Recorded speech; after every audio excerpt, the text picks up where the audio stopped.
പക്ഷേ controller of auditor and general CAG ഇത് audit ചെയ്യണം. അതുപോലെ തന്നെ കേന്ദ്ര CBI വന്ന് അന്വേഷിക്കണമെന്ന് പറഞ്ഞ് അങ്ങനെയും കത്ത് കൊടുത്തിട്ടുണ്ട്, അമിത്ഷായ്ക്കും കത്ത് കൊടുത്തിട്ടുണ്ട്. അപ്പോൾ ചുരുക്കത്തിൽ വളരെ വലിയ തോതിലാണ് ഇതിൻ്റെ മാനം ഇങ്ങനെ ഓരോ ദിവസം കഴിയും തോറും കുരുക്കഴിയുന്നത്.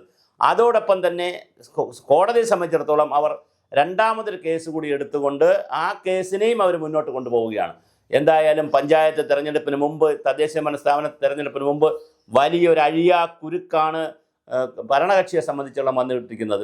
ഇത് പ്രതിപക്ഷവും BJPയും എങ്ങനെ കൈകാര്യം ചെയ്യും, എങ്ങനെ മുതലാക്കും എന്നുള്ളത് നമുക്കറിയാൻ പറ്റത്തില്ല. കാരണം ശബരിമല സ്ത്രീ വിഷയവുമായി ബന്ധപ്പെടുത്തി ഒരുപാട് വിഷയം വന്നപ്പോൾ BJP നന്നായി ബഹളം ഉണ്ടാക്കി, പക്ഷേ അവർക്ക് സീറ്റൊന്നും കിട്ടിയില്ല. അതിൻ്റെ മുഴുവൻ ബെനിഫിറ്റും കിട്ടിയത് UDFനാണ്.